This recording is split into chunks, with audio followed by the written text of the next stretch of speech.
Hi BJ, how are you? Hello, how are you as well? So actually I will disturb you today. It's because I'm having fun disturbing on you today.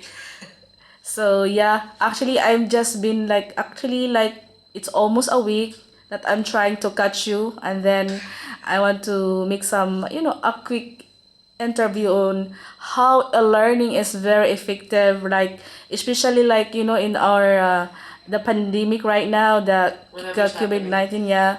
So I just want to explain with you on how it's important with that you are studying here in the house, and then through e-learning. So what is the difference between e-learning and the natural studying in the school? So can you please explain to me, like just like a brief question answer, just like in your side. So what is the difference between that, the e-learning and the education in the school? I think the biggest difference is the interaction. Of course, in both in school and e-learning, we as students and teachers interact a lot. But the difference is that in school, it's a little bit more like it's a little bit more like what do you call this? It's a little bit more like personal, in that way. I mean, the teacher can explain it immediately to you, but in e-learning, sometimes it can take minutes or even sometimes hours for the teacher to know or for the teacher to explain it to you. So that's really kind of like the difference. And basically the interaction is a little bit different. It's almost the same thing, but it's just that we're just talking through communication through the computer because of this whole situation right now, and so we're not allowed to go to school.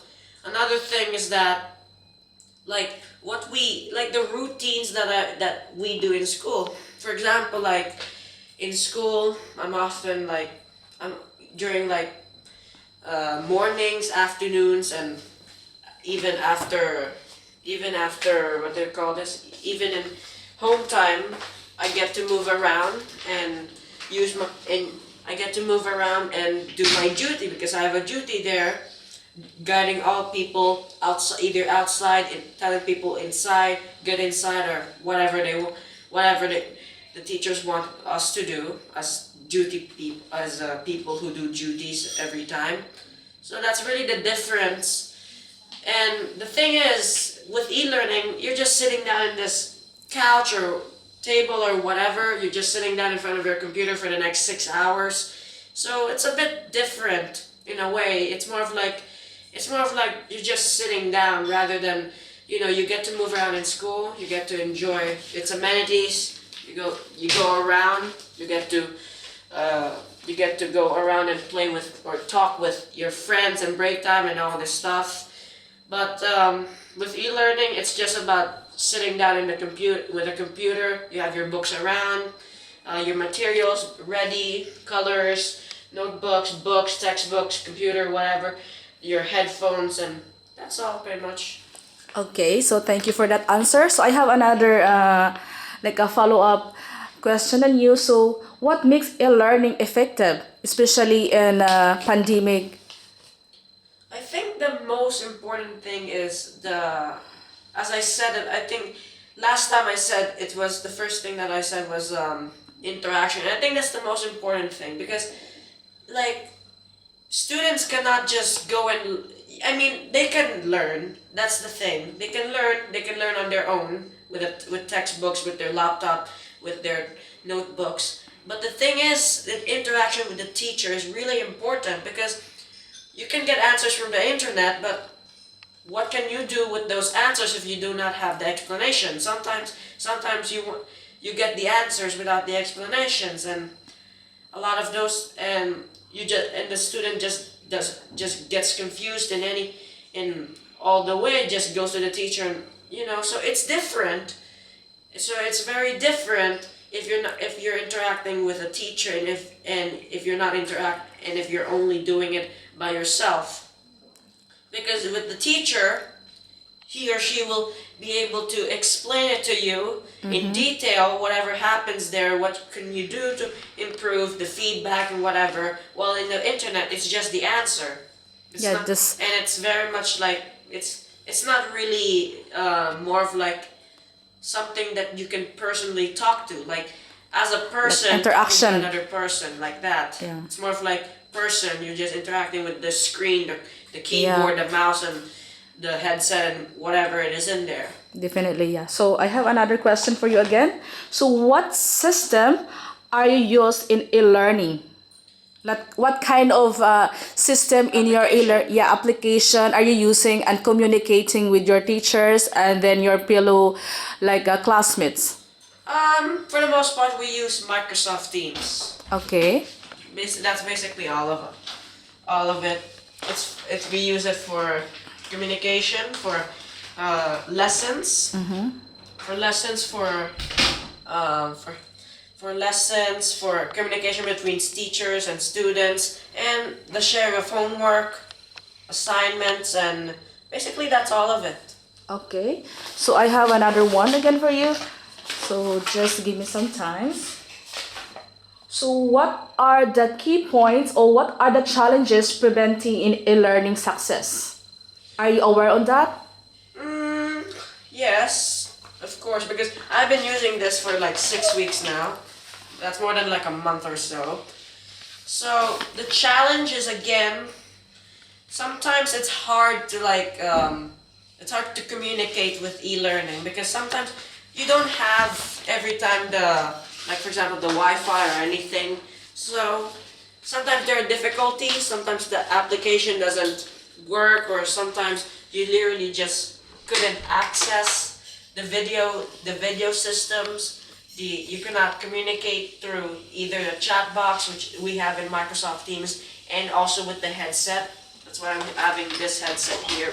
It's disconnected. Sometimes it doesn't work. Sometimes the computer doesn't work. So that's really the challenges of e-learning. But there's also other advantages. Like for example, it lessens our workload. Normally in school, we wake up very early, go to school, and then spend our next 6 hours there.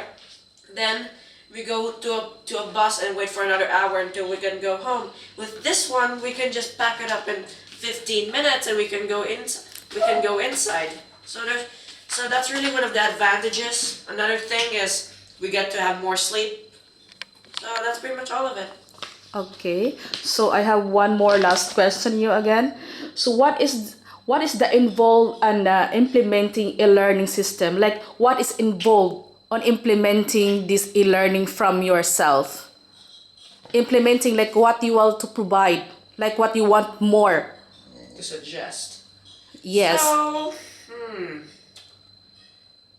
there's really nothing that much. I mean, the system works perfectly. Not perfectly, but into my eyes or in my perspective, it's almost like it's an excellent system. However, there's obviously some problems that what just I told you a while ago, like some application problems, Wi-Fi communications, and everything that basically is an advantage to e-learning can also become a disadvantage. So even if you're at home, you have Wi-Fi. What if you don't have Wi-Fi, or you don't have it, or you lose power, or your computer is broken? So obviously you cannot communicate. But anything else with e-learning, there's really nothing much else. There's really there's really nothing that I can think of suggesting more. So that's pretty much all of it. Okay, so but the thing is, in e-learning is more, it's more practical right now, right? Especially in the situation. So because Situation wise, it is more practical right now. Obviously, we can't risk students going to school and then at least one of them having this virus over here. It'll just spread. I mean, in our school, we got about 5,000 students. So it's high risk. rest. Yeah, definitely. You don't want to infect 5,000 students, and we'll have 5,000 students infected in one whole school. obviously that's not a good thing, and contact tracing is just going to just reckon with the whole thing, because you got 5,000 students to trace with, and then their parents, and then their friends, and then wherever they go, and it's just going to be havoc. I mean, 5,000 students is not a joke. Okay, so thank you for that. So would you mind if you can show me some kind of exercises are you doing in your e-learn, I mean in your computer on or in your activities? I think I saw you yesterday that you are doing this drawing. Ah, yes, Where is this it one that? here. Like for example, this one Yeah, here. can you please show me and then explain to me what kind of activities are you doing? No, So even you cannot move it. So you okay. So this is the physical fitness, and then I you have some. it's varied a lot of work. So basically I do work like this, like posters. Sometimes our teachers or the subject that we do requires us to do this. Like for example, this is for PE, physical fitness, and this is pretty much whatever it is here, border colors, and I just throw everything in there, some measurements, and So it's that's very all of it. creative. Yes. The way you are doing I is have very. another one here.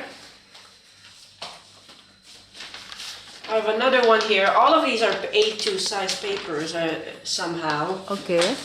So I have another one here. This is actually almost completed, but So what is the title on that again? It's the it's World World Autism Day. It's for awareness of autism. Autism is this month or Actually, it was last month. last month, April. right?